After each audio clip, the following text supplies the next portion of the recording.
Assalamualaikum warahmatullahi wabarakatuh. Sahabat salam Islam, Allah Subhanahu wa Ta'ala menciptakan seluruh alam semesta ini tentu memiliki kegunaan masing-masing. Tidak terkecuali tempat untuk manusia, yaitu bumi. Ya, satu-satunya tempat yang Allah ciptakan untuk kehidupan manusia, hewan, serta tumbuhan. Dialah Allah yang menciptakan segala apa yang ada di bumi untukmu. Surah Al-Baqarah ayat 29. Jauh sebelum penciptaan manusia pertama, yaitu Nabi Adam dan Siti Hawa, Allah Subhanahu wa Ta'ala telah menciptakan alam semesta termasuk planet bumi untuk ditinggali oleh umat manusia. Oleh karena itu, dalam kisah penciptaan manusia oleh Allah Subhanahu wa Ta'ala, pada awalnya terjadi kekhawatiran dari kalangan makhluk Allah sebelumnya, yaitu malaikat dan iblis. Ya, malaikat dan iblis diciptakan oleh Allah Subhanahu wa Ta'ala jauh sebelum manusia diciptakan. Serta malaikat dan iblis di setiap waktunya aktivitasnya selalu berzikir kepada Allah Subhanahu wa Ta'ala.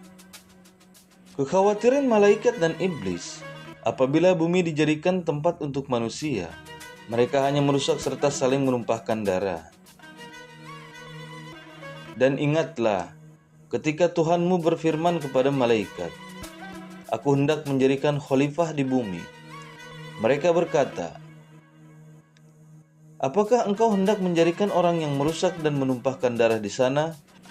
Sedang kami bertasbih memujimu dan menyucikan namamu." Dia berfirman, "Sungguh, aku mengetahui apa yang tidak kamu ketahui." Al-Baqarah ayat 30. Sahabat salam Islam, dalam penciptaan manusia oleh Allah Subhanahu wa Ta'ala, pada mulanya memang para malaikat beserta iblis tidak begitu menyetujuinya karena ditakutkan manusia hanya berbuat dosa dan kerusakan di muka bumi. Akan tetapi setelah Allah berfirman, para malaikat langsung tunduk kepada Allah Subhanahu wa Ta'ala, serta Nabi Adam mengajarkan nama-nama benda kepada para malaikat. Dialah Allah berfirman, "Wahai Adam, beritahukanlah kepada mereka nama-nama itu." Setelah dia Adam menyebutkan nama-namanya, dia berfirman, "Bukankah telah aku katakan kepada kamu bahwa aku mengetahui rahasia langit dan bumi, dan aku mengetahui apa yang kamu nyatakan dan apa yang kamu sembunyikan." Al-Baqarah ayat 33.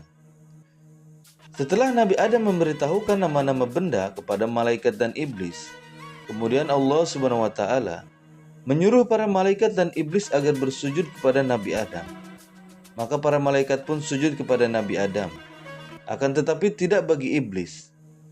Dan ingatlah, ketika kami berfirman kepada para malaikat, "Sujudlah kamu kepada Adam," maka mereka pun sujud kecuali iblis. Ia menolak dan menyombongkan diri, dan ia termasuk golongan yang kafir. Al-Baqarah ayat 34. Ya, iblis adalah termasuk golongan jin yang diperintahkan sujud kepada Adam. Namun iblis tidak mau sujud karena merasa ia lebih dahulu diciptakan. Setelah penolakan tersebut, Allah Subhanahu wa Ta'ala menjadikan iblis ke dalam golongan kafir, sehingga iblis akan terus berusaha menjerumuskan manusia dari mulai Nabi Adam hingga umat manusia menghadapi hari kiamat. Sahabat salam Islam, ketakutan para malaikat pada saat akan diciptakannya manusia di bumi, yaitu hanya akan membuat dosa, berbuat kerusakan, serta saling menumpahkan darah. Hal itu memang benar-benar terjadi. Oleh karenanya, di bumi Allah Subhanahu wa Ta'ala utus khalifah atau pemimpin yang benar, yaitu para nabi dan rasul, sehingga umat manusia dapat memilih jalannya. Apakah ia akan ikut termasuk golongan yang mengikuti para nabi, atau akan menjadi golongan kafir bersama iblis yang menolak perintah Allah Subhanahu wa Ta'ala untuk sujud kepada Nabi Adam. Wassalamualaikum warahmatullahi wabarakatuh.